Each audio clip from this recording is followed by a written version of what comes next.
I decided to do this clip, Francis, based on England and Germany this past weekend in terms of their international break, because England's badge has 3 lions. Yeah. And this tweet made me laugh.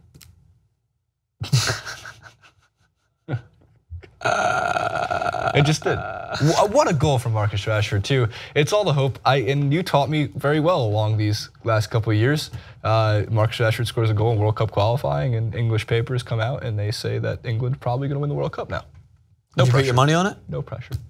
And no, I learned my lesson. I will never, never put my money on England. Did you bet ever again? Again? The Euros, right? Well, I threw a throwaway bet on them. I bet on a couple of teams in the Euros. Portugal was one. I bet on Portugal. I bet on France. I bet on England. And there was one more. So it's like you're taking you bet on France, I bet on Portugal, Wales. I bet on Wales Italy, too. Wales, Iceland. Just four. Just four.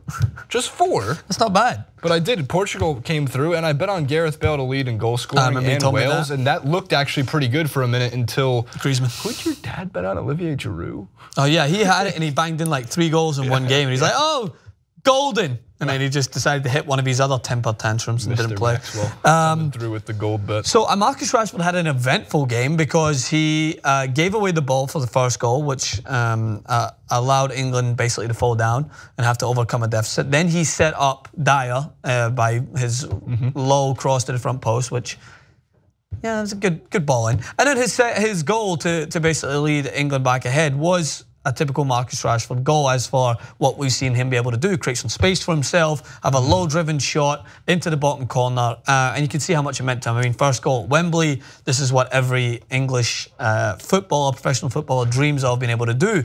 Marcus Rashford is the face of England's front line. He's not the face of England's national team, I don't believe. I don't even know who is. I don't know if there is. Like, there was always this question about England, where who is really the face of the English national team moving forward? Because, I mean, the last real... Sir Patrick Stewart. I would say more so Harry Kane being the new face of England moving forward, because they've always had a dominant number 9 or a striker who's been able to lead them from Alan Shearer's days moving forward. But there's something exciting about this England team that I think every English national team fan or every England fan should be excited about what they have at their arsenal, because it's almost not like they have superstars who are leading them the way that they had the Lampard, Gerrard, Rooney era, where these players were in the top 10 best players in the world all at the same time. Like, and you can laugh at that if you want, but it was true. This is in the same era where Manchester United and Chelsea were winning Champions Leagues. So they had all of that at their fingertips and they still weren't able to deliver. So I feel like regardless of how big the expectation is from the media and all of them who are backing this English team, I still think that in terms of the team themselves, they've got a level head on their shoulders, and they're led by youth, which I think is crucial. And that's why I still feel that France are going to be by far and away the favourites going to the World Cup. Because why are you discrediting the team that blew out Norway 6-0 this weekend? Who, Germany? Yeah, who, Germany? The other team, the other Germany. They were up 4-0 at halftime. It could have been 12-0 at halftime. Yeah, they blew up, but France blew away Netherlands like a day before. Yeah, they struggled against, what, Luxembourg? And I think everyone was like, oh my God, they drew against Luxembourg. Like, when France are on, and I made this point, by the way, when Rick was asking, do we hand France the World Cup already? Are they that much of their favourites? No, you don't hand anybody a World Cup. No, well, I said that if you've got a team that's got a dominant strategy behind them and has set up with a game plan that they stick to, like Portugal did in the Euros, I mean, they drew their way to the finals and they won it.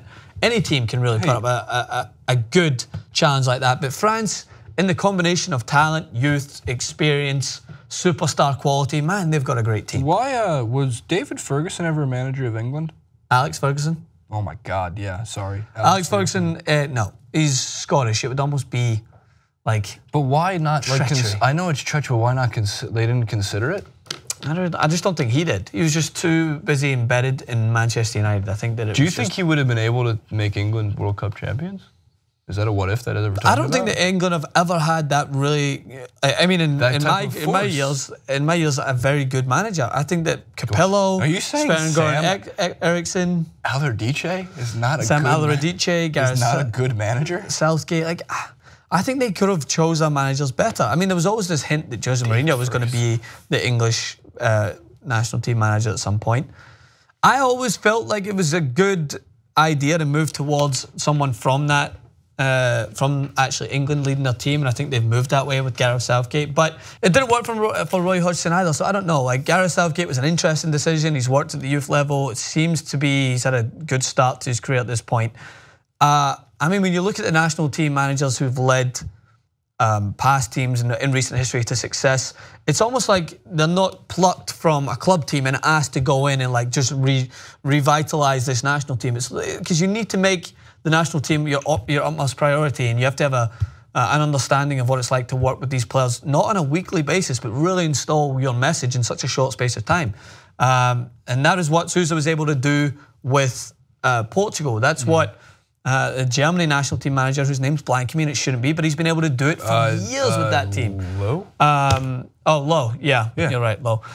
So, and it's, I mean, when you look at what has been done in the past, when you often try to test a club team manager and try to get them to come in, it doesn't always have the best effect straight away. Louis van Gaal had a decent time at the Netherlands, able to make them somewhat competitive. Was that the semi-finals? They lost on penalties, right, in the semi-finals? Big Phil did it for Brazil for many a years. Big Phil, Big Sam, Big Phil. He's big. Big Phil Scolari. Is Sir Alex Ferguson still alive? Yes, he is. So no, they're not going to even. I just don't get how he doesn't get a call. He's been retired for like 5-6 years. Don't call it a comeback. He's probably looking at the team going like, it would be as well just suspending any allegiance he had to Scotland if he did that. Like, he can't do it because of that. So why doesn't he become Scotland's manager? I don't think he wants that either. No one wants that burden. But it's the you get to like that for a guy who is so who brought so much pride to. Why ruin your legacy? Like, he already has that legacy. Like, there's no need to try and adjust it. Leads Scotland. If he wants to be Celtic's manager, Brendan's got that position. He's just as good a manager at the moment. Locked up. Alex, deluded Brendan. If anyone knows where Alex Ferguson is, ask him. Jason wants him to either consider being the manager of England or Scotland. He can come coach the Knicks if he wants to. I'm fine. All the Knicks. That winning mentality will transfer over. Take some Fergie time on my team. Maybe so. But Rashford, good signs going forward. International duty, please just finish. Yeah, this is over, right? We can get back to the Premier League this week. Let's get back to it. And UCL next week. Gemma Blue.